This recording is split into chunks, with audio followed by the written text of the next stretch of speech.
with more information about the election will be made available from the Vote Office. We now come to questions to the Home Secretary. Miriam Cates. Thank you, Mr Speaker. Question 1. Home Secretary. Thank you, Mr Speaker. May I put on record my condolences for your loss. The government has implemented a number of measures to reduce net migration. This includes restricting overseas students from bringing family dependents to the UK whilst they study, stopping overseas care workers from bringing family dependents, increasing the salary threshold from skilled worker visas ultimately to $38,700, and increasing the minimum income requirements to family visas. We recognise the levels of migration have been too high, and I took action immediately upon my appointment to bring those figures down. Miriam Cates. Thank you, Mr Speaker, and can I thank my right honourable friend for his answer. But one of the main drivers of immigration over the last 20 years or so has been labour shortages caused by falling birth rates. And according to projections by Philip Pilkington and Paul Morland, if birth rates don't increase, then immigration will have to rise to over a third of the population over the next 50 years if we're going to maintain a sufficient working age population. So immigration on this scale has no democratic consent, and obviously the Minister has promised repeatedly to reduce net migration. So can I ask what discussions my right honourable friend has had with colleagues in the Treasury about this issue, and does he agree that the government must have a strategy to address falling birth rates to ensure that we don't always have to rely on ever-increasing rates of immigration? Mr Speaker, my honourable friend makes an important point about birth rates, and there are a myriad of social and economic factors that drive that. Beyond my control, I have to concede. But I have spoken with my right honourable friend, the Chancellor of the Exchequer, about related issues, and recognising that GDP per capita is an important metric as well as overall GDP. We're ensuring that we invest in a British workforce. My right honourable friend, the Education Secretary, passionate about apprenticeships and lifelong learning. We want to be a high-skilled, high-income economy rather than a low-skilled mass migration economy. That remains the government's priority, and we are taking action in our immigration policy to reflect that desire. Andy Slaughter. Thank you, Mr Speaker. Thewliss Tesfaye is one of the elite female cyclists chosen to lead Ride London next month. She's also an asylum seeker living in a hotel in my constituency where the food is so bad it makes her sick and unable to compete. Last month, an investigation by Sustain found food for asylum seekers that was undercooked, past its sell-by date and infested with insects, have left them in some cases malnourished and hospitalised. Could the Secretary of State investigate this scandal and the responsibility of its contractor Clear Springs so asylum seekers like Thewliss are not subject to such dangerous and degrading conditions? Home Secretary. Mr Speaker, I can assure you, the honourable gentleman in the House, that our contractors are expected to maintain standards. Where they fall below those standards, they will be held to account, and I will absolutely take a note of the case that he has raised. Tolhurst. Thank you, Mr Speaker. I welcome the measures my right honourable friend has taken to tackle the levels of legal migration. But could my right honourable friend inform me if what assessment he has made of the expected impact of the new immigration salary list and what that will have on the net migration figure? Secretary. My honourable friend is at the front line of our fight against illegal migration, but legal migration is important. We have recognised that the figures have been too high in the most recent couple of years for a number of reasons, and we have taken, as I have listed, we have taken a number of measures. The combined impact of that is that, by our estimations, 300,000 people who would have previously have been eligible under the new regime that I have put in place will no longer be eligible, and that's the order of magnitude of change that we will eventually see once these proposals are fully implemented. Farron. Thank you, Mr. Speaker. The refusal to allow care workers from overseas to bring a spouse with them comes at the same time as in Cumbria we're finding it impossible to fill at least a fifth of all the social care jobs. Would you explain to constituents of mine who are incapable or unable to find those people to care for them and their loved ones why it seems sensible to make people from overseas lives so miserable in coming over here to care for our loved ones they don't come at all? Home Secretary. Mr. Speaker, I recognise in rural communities that recruitment and retention of staff is difficult, and in his constituency, which is a wonderful, beautiful but very rural constituency, there are particular pressures. I can assure him the global supply of potential care workers is very, very significant, and actually the issues with regard to where in the country those people work are more about the internal dynamic within the UK economy than the quantum of people around the world who would seek to work in the UK. There are plenty of people who would wish to work here, recognising that they are not allowed to bring their dependents with them. But the issue of where in the country those people work is actually a broader issue. SNP spokesperson Alison Thewliss. The cruel Conservative hikes to the visa minimum income threshold have caused deep distress, deep distress to many. Does he understand the pain that these changes have caused? And what message does he believe it sends out to those that would do us the honour of making their home in these islands, that he puts such a high price on love and family life? Secretary. Mr. Speaker, it is absolutely right that any nation in the world puts conditionality on the people it accepts within its own borders. This country has a long-standing. In fact, I'm a product of this, as are my right honourable friend, the Prime Minister, the Trade Secretary, and many others within the government, of a long-standing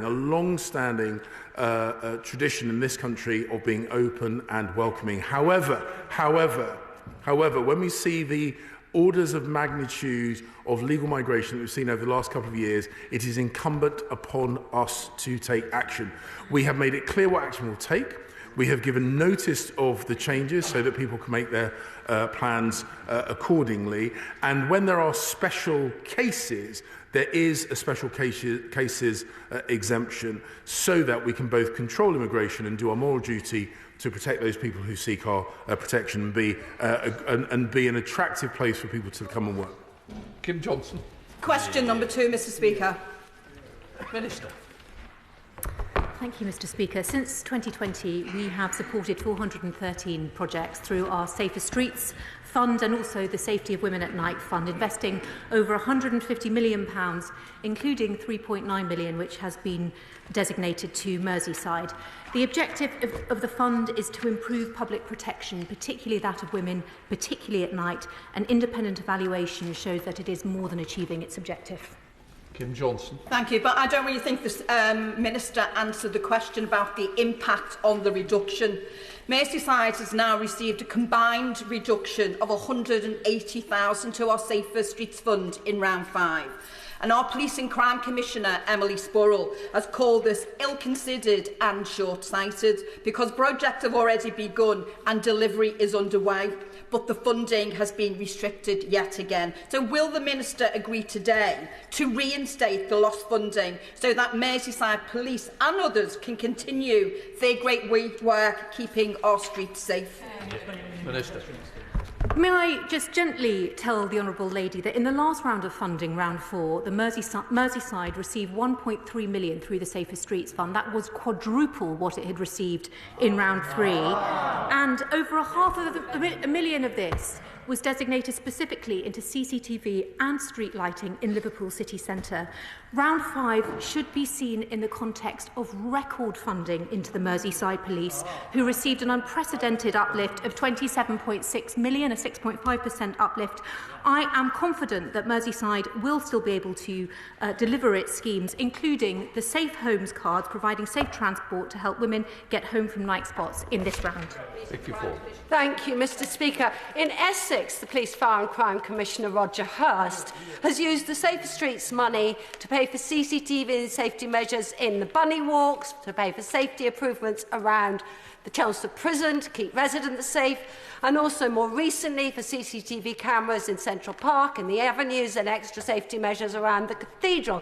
Despite all this, the local Lib Dems want to take credit for all of Roger's work. So will the Home Secretary pop down to Chelmsford to come and see me and Roger and make sure that we say thank you to Roger for all he's done with his government money to keep people safe? Well, I thank the Honourable Lady for her question. She is correct. Roger Hurst has an exceptional track record as a Police and Crime Commissioner. He's done outstanding work driving down antisocial behaviour and domestic burglary. And the examples she gives are exactly what the Safer Streets Fund is for. Bespoke, local, dedicated services that will improve public protection. I know that the Essex Police have higher numbers than at any point in their 185-year history, and I will certainly urge the Home Secretary to pay them a visit at the next available opportunity. Shadow Minister Alex Davis-Jones. Thank you, Mr Speaker. And on behalf of the whole Shadow Home Affairs team, can I please place on record our sincere condolences on the loss of your father. Mr Speaker, following the horrific killing of Kulsuma Akhtar in Bradford, who was tragically stabbed to death in broad daylight while pushing her 3-year-old son in a pram, West Yorkshire and Greater Manchester Police have referred themselves for investigation because of prior contact with Kulsuma and her husband, who has since been arrested for her murder. Cases of multiple contact with the police before violent escalation are all too common. Labour will mandate domestic abuse and wider violence against women and girls training for every police officer in the country, and we'll introduce Raneem's law to overhaul the policing response when reports are first made. So I ask the Minister, how many more women will have to die before the government can do the same? Minister. Well, the Honourable Lady is right to mention the case of Ulsama Akhtar. It is appalling what happened to her. I obviously can't comment on any specifics in relation to the case, but she will know that the bail conditions that the perpetrator had been released under contained restrictions that were breached themselves. So it was not a case of the court refusing to apply conditions, it is that he breached them. In relation to her wider point, of course, every single one of these cases is a tragedy. She will know, because we've worked on a cross-party basis in the past, how much time and attention we dedicate to this at the Home Office. But I will simply say this. We now have domestic abuse training that has been rolled out to over 80% of forces. The Home Secretary and I are working very, very closely with the 9 outstanding ones. They are on a timetable for delivery. I want to reassure her of that. And we now, this month, have specialist trained rape specialists in every single police force in England and Wales. Tim Law. Number 3, sir. Minister. Thank you. Look, I thank my right honourable friend enormously for raising this question. Let me be quite clear that the hostile activity we've seen from Chinese authorities and state-affiliated groups poses a serious threat to the security and well-being of the British people and to our partners and allies across the world. The Deputy Prime Minister came to this chamber last month to speak about the pattern of malign activity, including the targeting of our parliamentarians and 2 malicious cyber campaigns by Chinese state-affiliated actors. We must never be afraid to stand up for ourselves and to call out this kind of activity that has targeted both him and me. Tim Lawton. Mr Speaker, can I add my personal condolences for your father's losses as well? Can I say to my right honourable friend that, of course, we had the scandal about the hacking of MPs' email accounts back in March. We subsequently learned that the FBI had informed our government about this incident 2 years ago, as well as other foreign governments who had legislators who were also affected. Why has it taken 2 years for us to be told about a serious security breach? And will he now, with his colleagues in Cabinet, make sure that China is absolutely treated as and labelled as a threat and not just an epoch-defining systemic challenge, and everything is done urgently to put China in the enhanced tier of the Foreign Influence Registration Scheme? Minister. My right honourable friend, who's given this House and our country exceptional service over many years and will sadly be standing down in the next election, has made, again, some very, very strong points. The first of which is that he knows the language that I use and he's heard the words that I've said. The reality is that we face threats from around the world and many of them, sadly, are emerging out of Beijing today. We know this, we've seen it, and many of us in this House feel it. So this is not something that we're shying away from. The reality, however, is that there are many different ways of answering it. Now, he's raised a very important aspect on furs, and that's something that, of course, is being looked at. But he will have heard the words of the Deputy Prime Minister in this chamber only a few weeks ago, and how clearly he made himself heard. Chris Brown. I'm sorry, but I'm not convinced by the government's attitude on this. When the Deputy Prime Minister came to see us a few weeks ago, he didn't say anything new. He announced things about events that had happened 2 years ago, but the member himself knows of attempts by the Chinese government to undermine the work of the Foreign Affairs Committee of this House. Why are we only ever told about things that happened years ago? If we're surely to take these issues seriously, we have to have an up-to-date and present account of the activities of the Chinese state. Minister. The Right Honourable Member will know very well that when there is a reason to act quickly and to draw it to the attention of the House, we do, as is the case of Christine Lee, which you will remember involved the payment of money to a certain member of this House, and the reason why we took that action was because, of course, we needed to expose it fast. Senator Minister Dan Jarvis. Thank you, Mr. Speaker. The Biometrics and Surveillance Camera Commissioner said last year that our policing and security services were technologically vulnerable because of their use of Chinese-made equipment, including CCTV, drones and body cameras. So, can the Minister say whether the digital asbestos of Chinese-made technology is still used in our policing and security infrastructure? Yes or no? Minister. My honourable friend will know very well that the work of Mr Fraser before he retired last year, or ended his mandate last year, has been absolutely fantastically important to many of us in making sure, and I approve the term digital asbestos, is got out of our institutions. This is something that's ongoing, so it's got out of the most secure sites already, but there are other areas where there is work to do, because, of course, there were an awful lot of sites, I'm afraid, which bought technology which would now be problematic. Of course, it's not just static sites. There is, of course, the potential that some electric vehicles could be easily turned into mobile intelligence-gathering platforms by hostile states, and so it's not simply about looking at the past, but also at the future. I respect. Question 4, sir. Minister. Mr Speaker, in 2023 we delivered a strong removal performance with overall returns back to pre-COVID levels. In total, 26,000 were returned, an increase of 74% at an average of 500 removed every week last year. I'm grateful to the Minister's response. Can he update the House on how his department is prioritising the return of foreign national offenders to their home countries to keep the streets and communities of the United Kingdom safe? Minister. Well, Mr Speaker, may I firstly pay tribute to my honourable friend and the work that goes on in his constituency, because, as he knows, I visited Gatwick recently and saw for myself the good work of the Border Force team were doing there, and he'll be pleased to know that removals of foreign national offenders were up last year by 27%, and that we're committed to the removal of foreign criminals and those with no right to be in the United Kingdom.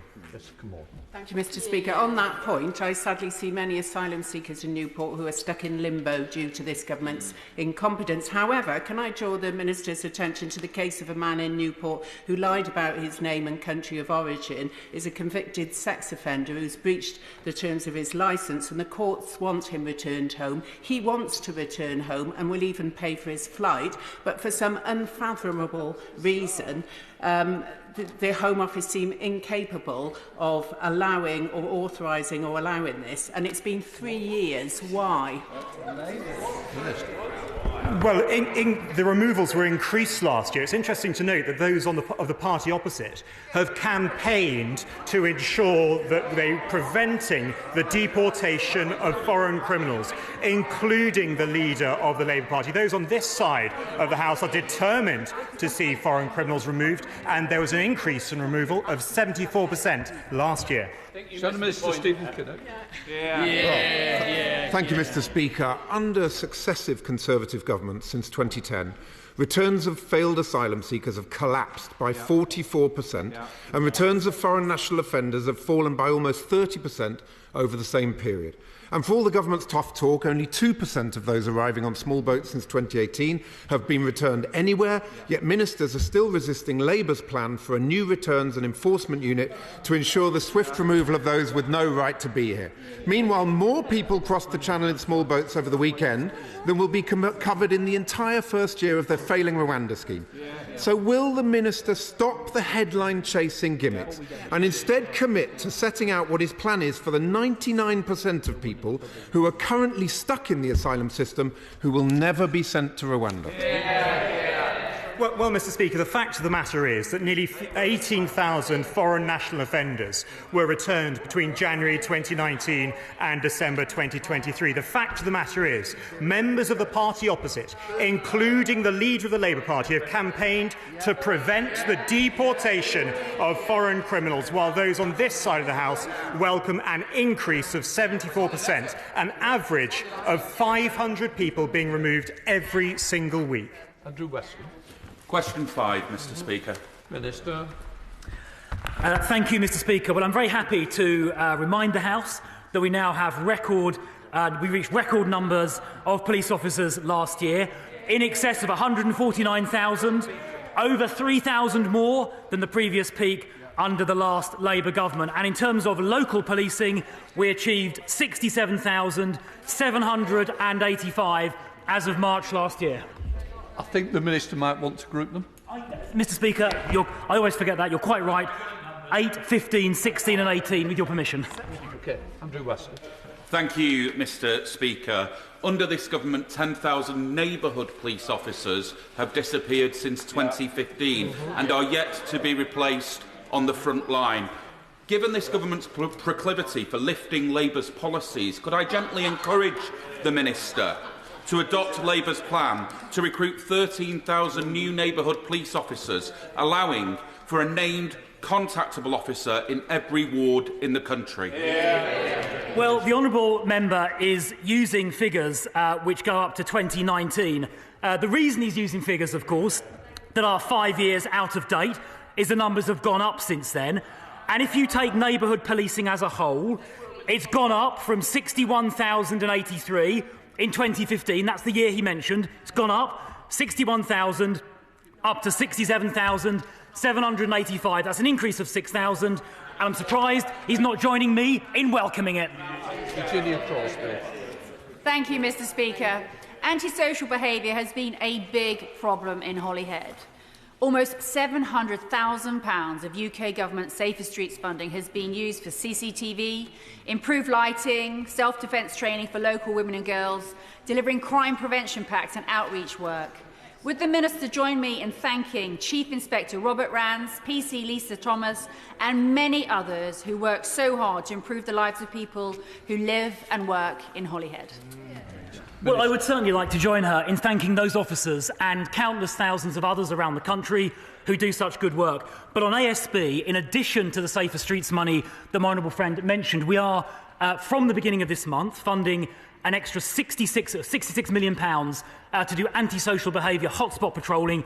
Every single one of England and Wales's police forces will get that, and that will make an enormous difference to combating the scourge of ASB. Paul Howell. Thank you, Mr. Speaker. Would the Minister agree with me that getting extra officers out in our communities should be the top of the list for any PCC? Unfortunately, in Durham, we see the Labour PCC more interested in increasing her back office staff and overseeing a decline in standards, with the latest Peel report showing two areas requiring improvement for the first time ever in Durham. Would he agree with me that the sooner we get an ex-beat cop like the Conservative candidate Rob Potts in place, the sooner Durham will return to being an outstanding police force? Well, I completely agree with my honourable friend. Spending money on things like flower beds and diversity staff instead of frontline police officers is the wrong priority. And I know that former frontline officers like Rob Potts running for PCC in Durham will do a good job of getting priorities straight. Debbie Abrahams. Thank you, Mr. Speaker. Kusama Akhtar, who is from Oldham, was murdered by her estranged husband on a busy Bradford street in the middle of the day in front of their baby son. Research has repeatedly shown that regular foot patrols, especially in crime hotspots, leads to reduced offending and increased public confidence, particularly if combined with community-based prevention. Greater Manchester Police and West Yorkshire Police want to learn lessons from this tragic murder.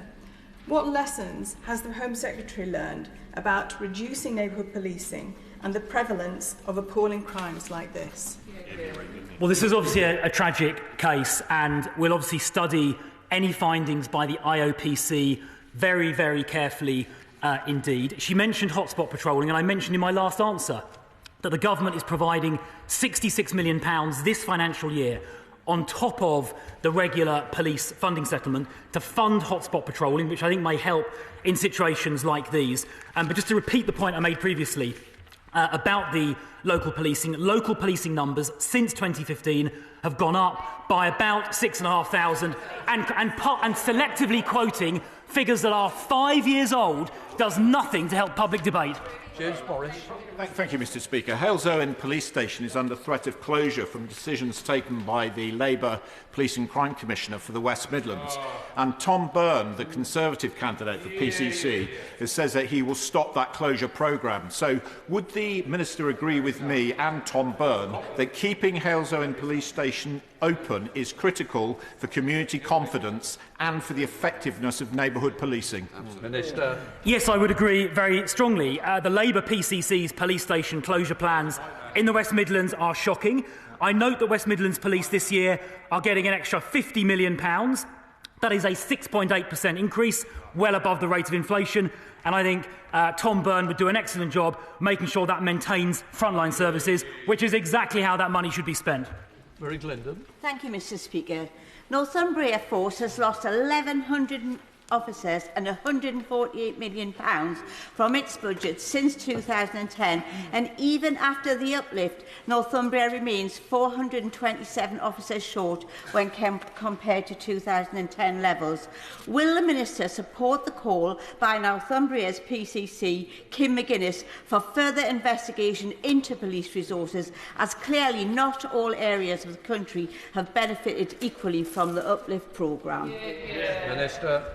Well, I'm pleased to tell the House that the Northumbria Force, this financial year, the year that started just a couple of weeks ago, their funding is going up by £28 million. That is a 7.6% increase, over double the rate of inflation. So the resources are there. Using those resources wisely is a matter for police and crime commissioners. And, Mr. Speaker, it tends to be Conservative police and crime commissioners who spend those resources most wisely. Ruth Cadbury. Thank you, Mr. Speaker. Oh, sorry, question 7, Mr. Speaker. Secretary. Mr. Speaker, violence and abuse towards shop workers is not and will never be acceptable. Last October, the police published a retail crime action plan. The government has embraced that and enhanced it. Last week, we launched the Fighting Retail Crime Action. Amongst other measures, it includes a commitment to create a new offence of assaulting a retail worker, something the sector has been calling for. Ruth Cadbury. Thank you, Mr. Speaker. Last week, I met a shopkeeper in Hounslow who's been repeatedly targeted by shoplifters. The family who own the family who own the shop can't afford security guards or to lose the large amount of stock, unlike the big chains. It's welcome the government has finally backed Labour's 10-year campaign, along with Usdaw and other campaigners, to introduce a standalone offence of assault against a shop worker. But will the Minister go further and scrap the unfair £200 limit, which leaves offenders getting away with impunity? Secretary. Mr. Speaker, it is still a criminal offence, irrespective of the financial value of what is taken. We have made it clear of our commitment to ensure that shopkeepers are protected and that the retail environment is safe. That is why we have put funding in place, which has put more police officers on the streets. That's why, as my right honourable friend has just mentioned, neighbourhood policing numbers are up. That's why we have committed to pursue committed the police to pursue all reasonable lines of inquiry, and that is why I'm very proud that we have put in place a specific criminal offence for assault against a retail worker. For our high streets to thrive, people need to perceive them as safe places to be, but there's real concern that the Mayor of London is failing to get the Met to take retail crime seriously enough. So does he agree that we need a new Mayor for London, Susan Hall, to ensure we have more effective policing in our high streets? Home Secretary. Quite frankly, Mr. Speaker, the Mayor of London has been a massive disappointment when it has come to the policing of London.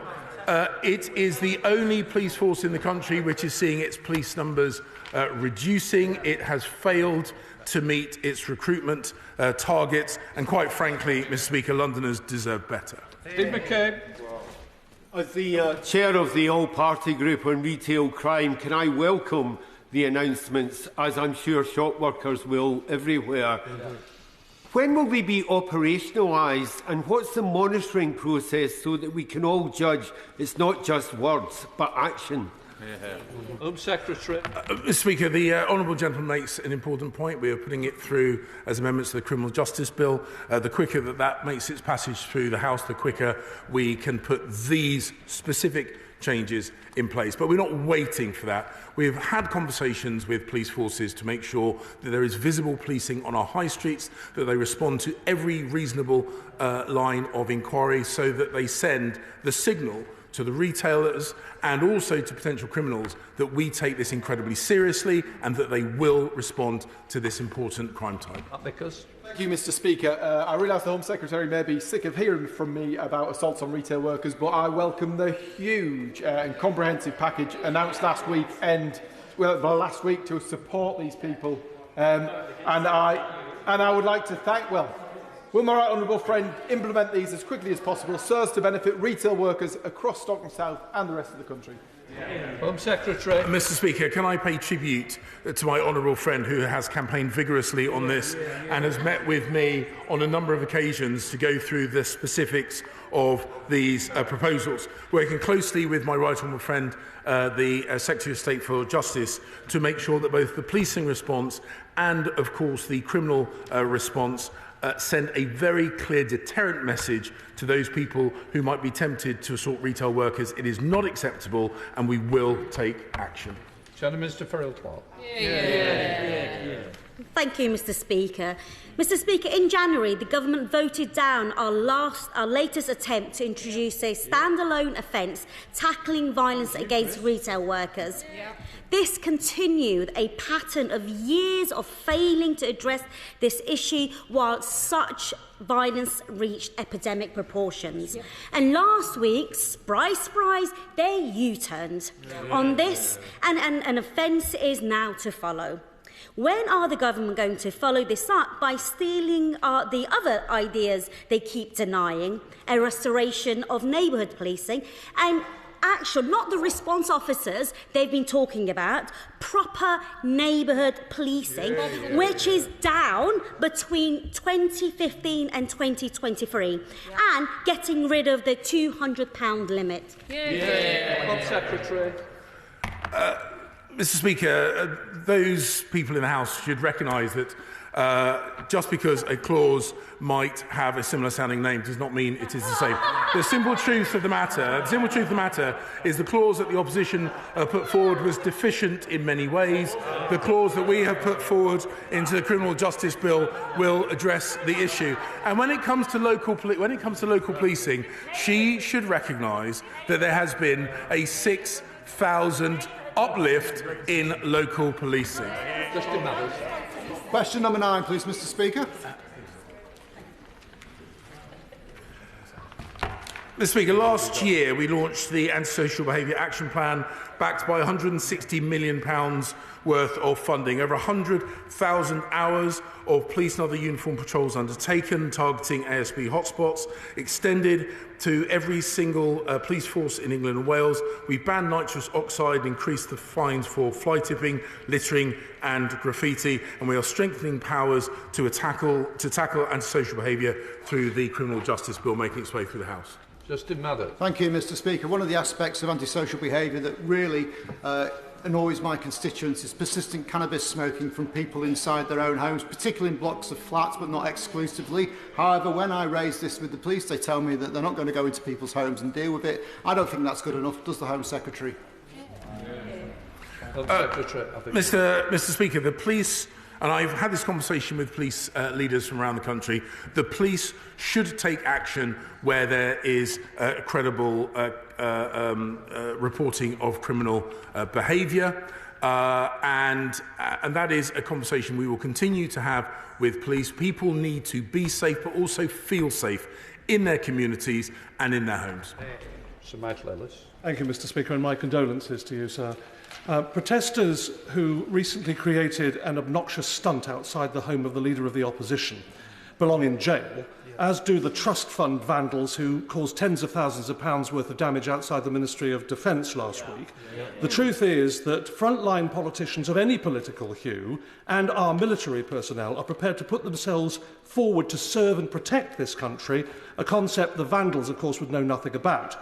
So when it comes to this type of antisocial behaviour, will my right honourable friend, the Home Secretary, look at increasing visibility at high-profile locations like those I've discussed? Home Secretary. My right honourable friend raises a couple of points there. Firstly, it is completely unacceptable to try and intimidate parliamentarians of whatever political hue, and I know that I will stand shoulder to shoulder with parliamentarians of whichever political party in defending parliamentarians' right to do and say what they believe to be in the best interest of their countries and their communities without fear of intimidation. That is an absolute red line, and it will be enforced. These petulant acts of vandalism in the name of protests are unacceptable. When criminal damage occurs, that will be pursued. And indeed, in the Criminal Justice Bill, we're making specific actions to take away this veneer of defence that somehow it is justified criminal behaviour because people aren't getting their way at the ballot box. Thank you, Mr. Speaker. Too many residents in Nottingham South tell me that antisocial behaviour is making their lives a misery. They never see a Bobby walk in the streets, and under the law-breaking Tory Police and Crime Commissioner, Nottinghamshire Police has been placed in special measures, with HMIC saying that the force is letting victims down. My constituents tell me they'll be voting for Labour's Gary Godden on the 2nd of May to rebuild neighbourhood policing and adopt a zero-tolerance approach to antisocial behaviour. They're right, aren't they? Yeah. Home Secretary. They would be very wrong if they voted Labour expecting that would increase a policing presence. Across the country, we've seen over and over again that the best performing police areas are most typically in control of Conservative police and crime commissioners. I know the situation in Nottinghamshire very well. I've spoken directly with the Police and Crime Commissioner, who has a clear plan of action to ensure that she continues to put police officers on the front line, something in Labour-run regions in the area, police forces in the area, have been sadly lacking. Jonathan Gillis. Thank you, Mr. Speaker. Due to an increase in antisocial behaviour in the town of Tunstall, I was proud to work with local residents, over 500 of them, in order to gain the support for new CCTV, new alley gates and better street lighting through the Safer Streets funding. However, the Labour leader of Stoke-on-Trent City Council told me there'll be no money for Tunstall when I met with her, and to make matters worse, has dumped some undesirables in the Sneed Arms Hotel in the town centre. It's led to further criminal activity that's blighting high street stores up and down our community. Doesn't the Home Secretary agree with me that, thank God, Ben Adams, Staffordshire Police Fire and Crime Commissioner, was listening, and he did indeed make sure that we got that Safer Street funding, and our community is going to feel safer, and people should vote for Ben on the 2nd of May. Home Secretary. Mr. Speaker, I can hardly put it better myself. I've recently visited the wonderful town of Stoke, seen the passion of the people, and this is a classic example of where local leadership in the hands of the Labour Party have failed people, and local leadership in the hands of Conservatives have actually defended local people. Patrick Ready. Mr. Speaker, number 10. Minister. Thank you, Mr. Speaker. We're all concerned about the plight of those living in Gaza. Currently, we're not considering establishing a separate route for Palestinians. In any humanitarian situation, the UK must consider its resettlement approach in the round rather than on a crisis-by-crisis basis. Patrick Ready. Mr Speaker, it's not surprising that the Upper Tribunal found the decision to require biometric data for people from Gaza to be irrational and unreasonable, because I think most of us find that to apply to most decisions made by the Home Office. Is it not also irrational and unreasonable for the United Kingdom to offer humanitarian visas for people caught up in the conflict in Ukraine, in Syria and in Afghanistan, but to not offer humanitarian visas for people fleeing the conflict in Gaza? Minister. Well, I'm not going to give a running commentary on what is ongoing litigation, but what I can say, of course, is that we are supporting individuals, British nationals with dependents in Gaza, to get those individuals out of Gaza safely, working in collaboration with Foreign Office colleagues. There are also marked differences at play here. Of course, the right of return is fundamental as part of efforts towards a two-state solution, as well as other factors that are at play in relation to the Ukrainian response. For example, the dynamic is very different, and that affects directly the relationship we have with the Ukrainian government, particularly about being able to carry out checks on individuals. SNP spokesperson Alison Thewliss. Gaza Families United petition for a Palestinian family visa scheme has garnered now 100,000 signatures, and I hope will soon be debated in Parliament. Because Gazans are stuck in a cruel and irrational catch-22 situation. They can't cross the border to Egypt because they don't have a visa, because they can't get biometrics registered, but they can't get biometrics registered because they can't get to a visa application centre in Egypt. The government has the power to waive the requirement for these biometrics to be registered. It is in his hands to do so. Why won't he? Minister. She will appreciate that the security of the system is of imperative importance. We must act in accordance with those requirements. We do put that front and centre. I'm not going to comment on what is ongoing litigation, but what I can say is that we will continue to work with Foreign Office colleagues in the way that we've described. The elements of the peace process are at play in relation to these issues as well, but we will keep our response to this crisis under review as matters develop. Sir Desmond Swade. 11th, sir. Minister. Thank you, Mr Speaker. With your permission, I'd like to group questions 11 and 12. The Home Office has been clear that use of hotels is a temporary and short-term measure to ensure we meet our statutory obligation to accommodate destitute asylum seekers. We've made significant progress in closing over 100 asylum hotels up till the end of March. Our actions mean there's now over 20,000 fewer asylum seekers in hotels today compared to 6 months ago. Sir Desmond Swift. Does his ambition extend to closing them all? Minister. Well, my right honourable friend is absolutely right that the government's ambition is to close these hotels. We have closed 100 at the end of March. We are working towards closing 150 by May.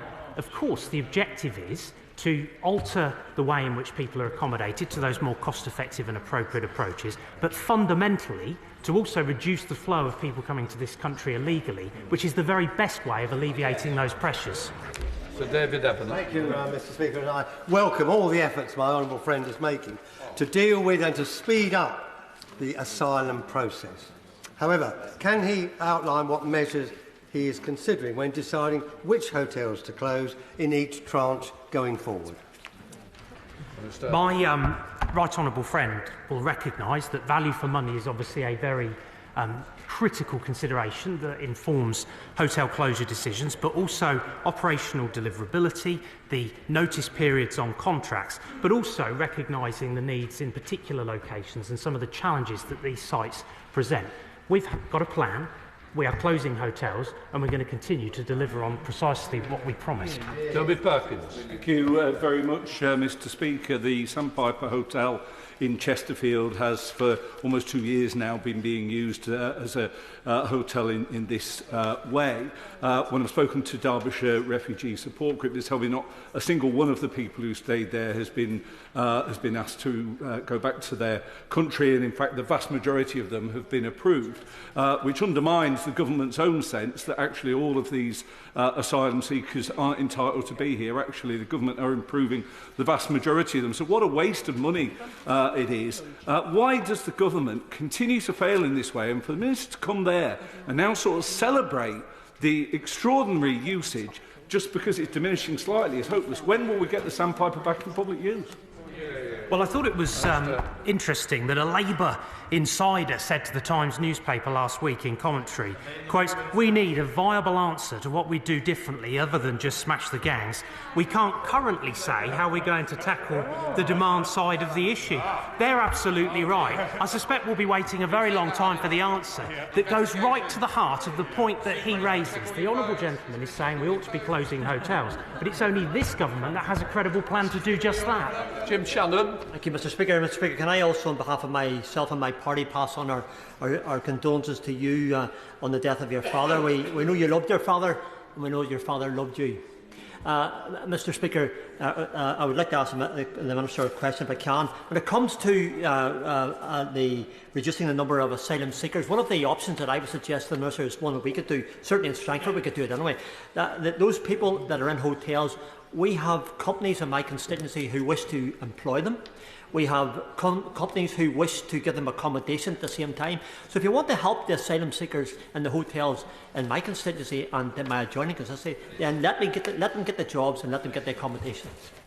Well, I'm always very willing to engage with the honourable gentleman. He will appreciate the difficulty that we have in respect of that approach is the pull factor that would present, encouraging people to potentially make dangerous journeys via small boats to get to the UK.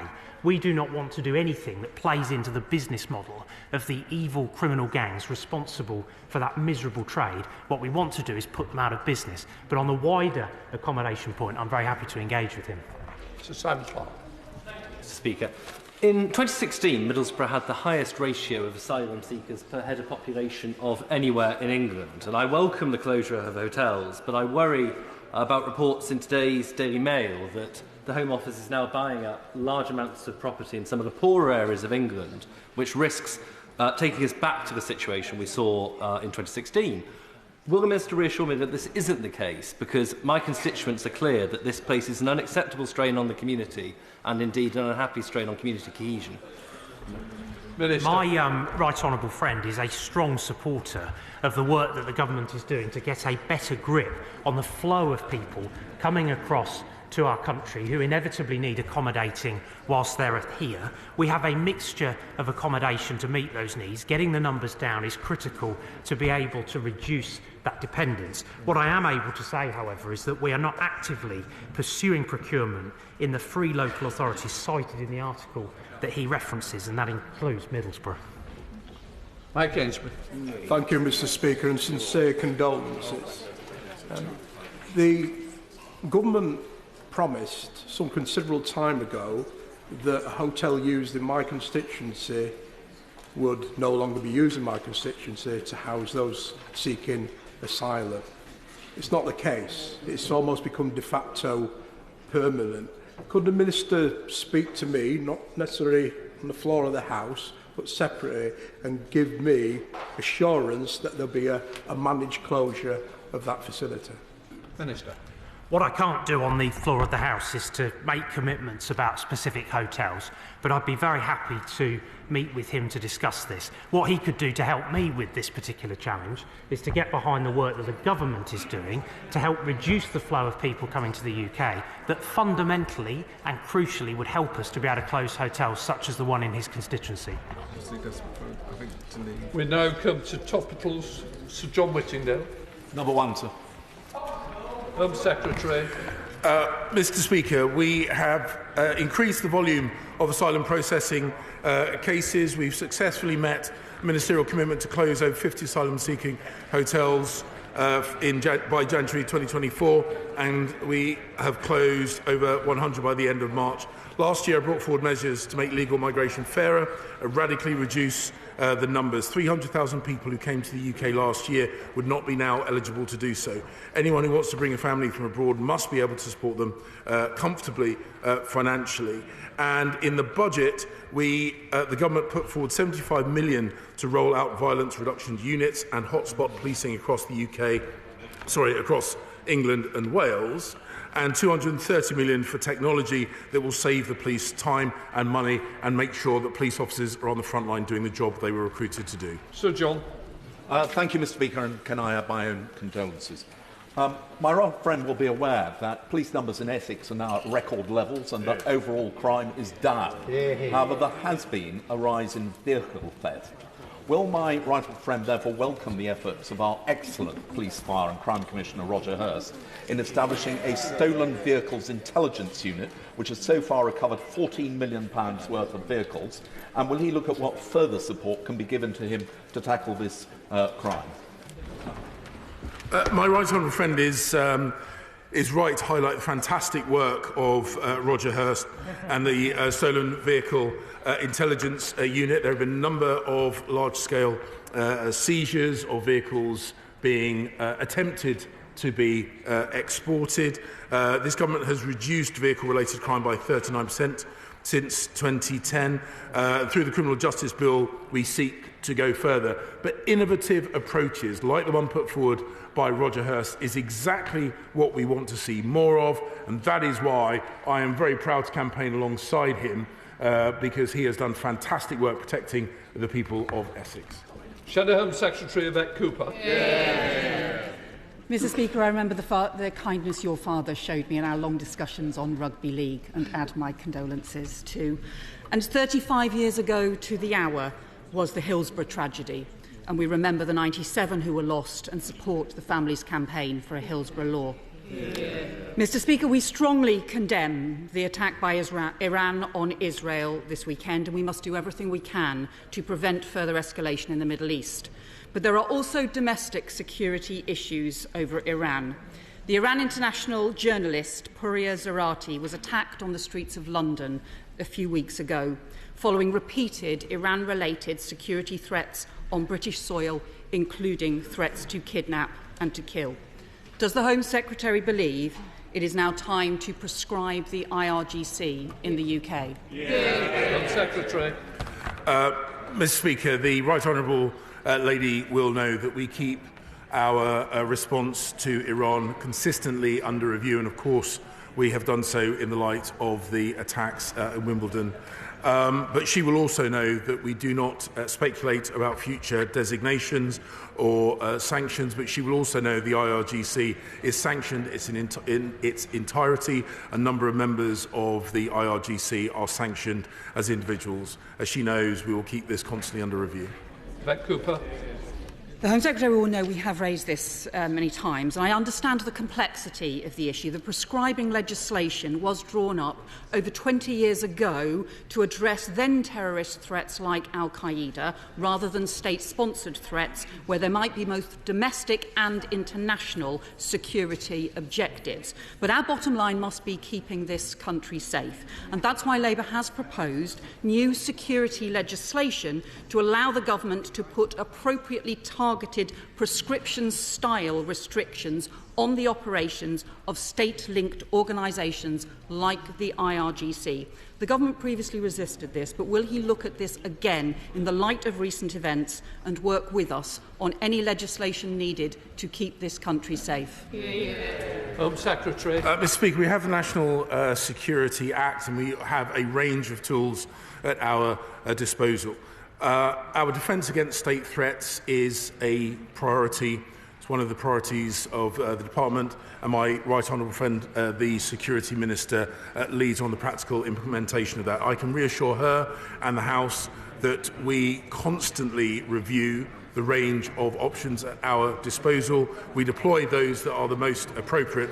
The protection of the UK and the people living and working within it against state threats will always be a priority of this government. Will my right honourable friend, the Minister for Crime and Policing, support the excellent initiative of a number of Conservative Police and Crime Commissioners to include filling in potholes as part of the Community Payback Initiative for convicted offenders? And will he apply pressure on the Ministry of Justice to get this up and running as soon as possible? Well, I think my honourable friend, the Member for Kettering, has raised an excellent idea. It has my enthusiastic support, and I will most certainly do exactly as he asks straight away. Sir Dyke. Thank you, Mr. Speaker, and my condolences to you. The former Chief Inspector of Borders and Immigration recently produced a report that stated 275 certificates of sponsorship were granted to a company that used forged documents purporting to be a real care home. Clearly, failures like this from the Home Office leave people at risk of exploitation and modern slavery. So what steps is the Minister taking to make the system more robust and to protect vulnerable people who come here to work in our care system? Minister. Well, I'm grateful to the Honourable Lady for that question, and we responded within the 8-week deadline to that ICIBI report. We accepted the recommendations that were posed to us in it. We are working through those recommendations, but there was already work in train, particularly working in collaboration with the Care Quality Commission to have better accreditation practices around care providers when we're matching people to those visas.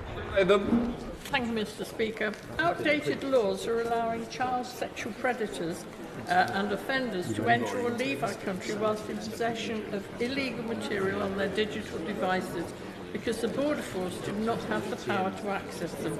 Would my right honourable friend work with his colleagues in the Ministry of Justice to consider the merits of a new offence of wilful obstruction under which an individual could be prosecuted if they fail to unlock their devices so they can be properly searched? Minister.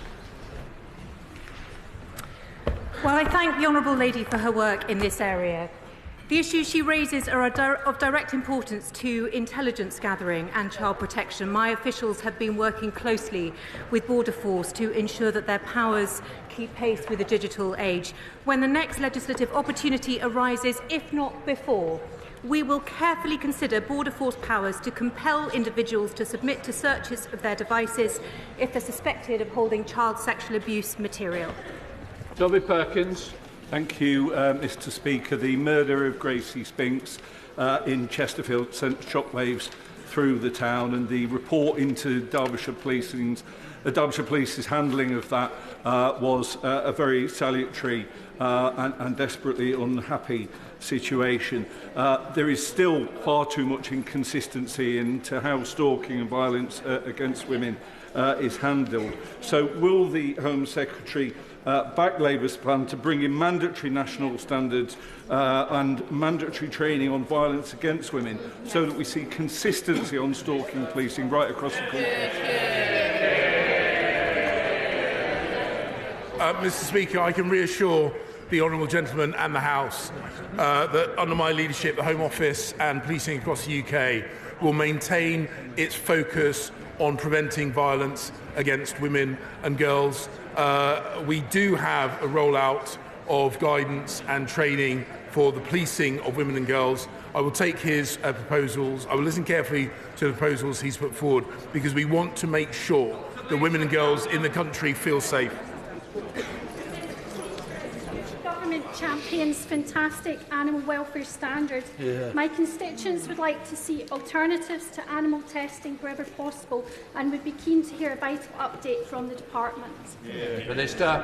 Well, given the interest will be about to switch in this House to a different matter, I'll be very brief and promise to write to her, but she should know that this government has already doubled the spending on finding alternatives to animal testing and will continue to make sure that the inspection regime is as strict as possible to make sure that when animals need to be used, the conditions are as humane as possible. Mr. Madders. Thank you, Mr. Speaker. Can the Home Secretary tell us the level of auditing that will take place in relation to the hundreds of millions of pounds being sent to Rwanda? And in particular, can he guarantee that no UK taxpayers' cash will either directly or indirectly be used to fund the M23 militia in the Democratic Republic of Congo? Mr. Speaker, all our overseas expenditure, whether it's through official development assistance or whether it is through contractual relationships we have, like the ones with Rwanda, are always robustly policed to ensure that they are spent exclusively on the issues that they are designed to do. We have a very, very strong and good working relationship with the government of Rwanda, who are absolutely committed to be the exporter of solutions to global problems rather than the exporter of problems. Andrew Rosenberg. Mr. Speaker, sir, the people of Romford are angry. They're not getting the police cover from the Mayor of London that we pay for. We're seeing a crime wave across Romford in Gideon Park, a stabbing in the town centre. We have had enough. Will the Minister please ensure that there is reform so that Essex towns like Romford actually get the service that Rochester gives to the people of the historic county?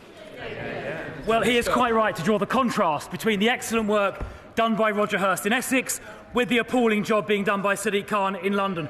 Sadiq Khan is the only one of the 43 police and crime commissioners to have missed his recruitment targets, and tragically, police officer numbers in London are falling by contrast to the rest of the country. Londoners will have a chance to cast their vote on May the 2nd, and I hope they kick him out. Thank you, Mr. Speaker. My constituent, Maisara, is a British citizen and his parents live in Gaza. His parents successfully applied for visas to visit him in autumn last year, but they were unable to travel after October the 7th and their visas expired. I contacted the Home Office on Maisara's behalf to ask if these visas could be extended, and I was told they would have to make new applications. There are, however, of course, no functioning visa application centres in Gaza, so can the Minister explain what exactly my constituent's parents should do? Home Secretary. Mr. Speaker, I'm more than happy to look at the details of the case. Of course, he has to understand that just as the circumstances on the ground changed dramatically after Hamas's brutal mass murder rampage on the 7th of October, our posture and our security posture for that reason has got understandably to be enhanced. This is not me making any implications about his constituents' family, but he and the House will understand that we must be careful in everything we do when it comes to accepting people who are leaving Gaza in these circumstances. That completes Home Office questions. We now come to the statement. I now call the Prime Minister.